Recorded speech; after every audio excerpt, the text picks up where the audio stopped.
তাদের কোনো অধিকার নেই।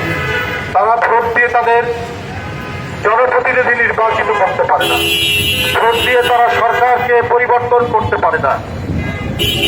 এই পরিস্থিতি কেন করেছেন এই জন্যই যে তিনি এই দেশে একক সম্রাজ্ঞী হয়ে থাকবেন, তার লোকরা লুট করবে, ব্যাংক লুট করবে, রাষ্ট্রীয় অর্থনীতি লুট করবে। একজন ব্যক্তি ব্যাংকের ঊর্ধ্বতন কর্মকর্তা, তিনি ব্যাংক লুট করার পর তার 7 গুণ মাপ, কারণ তিনি তার নামের আগে শেখ শব্দটি বসিয়েছে। এই পরিস্থিতি চলতে পারে না। তাই 7ই নির্বাচনের দাবি নির্বাচনের পর আবার তিনি উপজেলা নির্বাচন শুরু করেছেন। এটাও দাবি, এইখানে কোন গণতন্ত্রকামী রাজনৈতিক দল তারা অংশগ্রহণ করছে না। এখানে যারা উপস্থিত তারা কোথাও না কোথাও কোন উপজেলার বাসিন্দা। তাদের কাছে অনুরোধ করছি, আপনারা কেউ এই দাবি সরকার, এই অবৈধ সরকারের কোন নির্বাচনে অংশগ্রহণ করবেন না। ধন্যবাদ।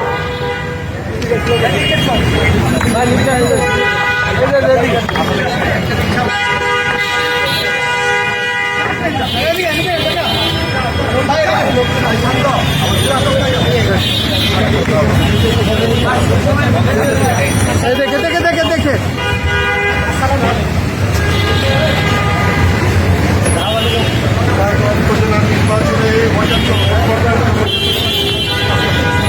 এই স্ট্রিট ছবি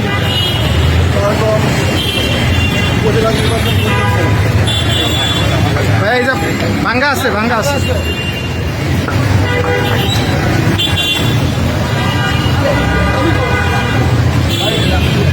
ভাইয়া আসসালামু আলাইকুম।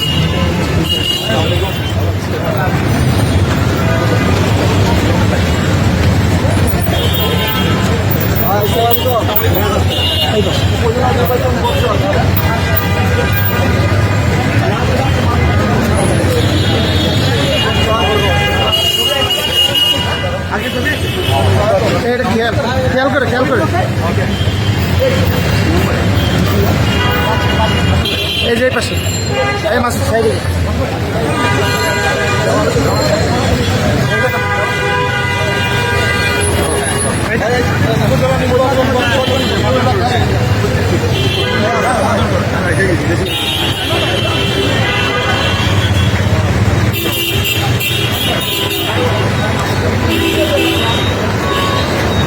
এই তুমি সামনে কেন সাইডে থাকো।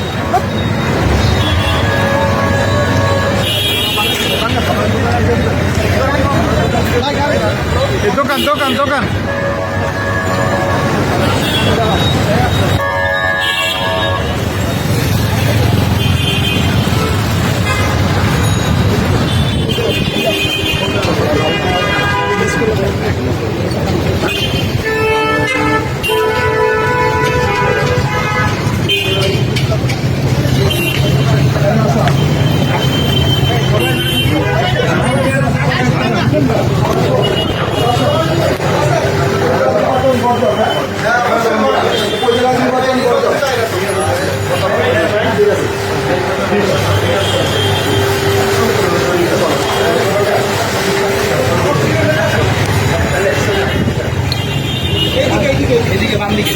এদিকে আসেন ভাই, এদিকে এই উপর উঁচা অনেক উঁচা। দেখে এখানে 4-5 সবার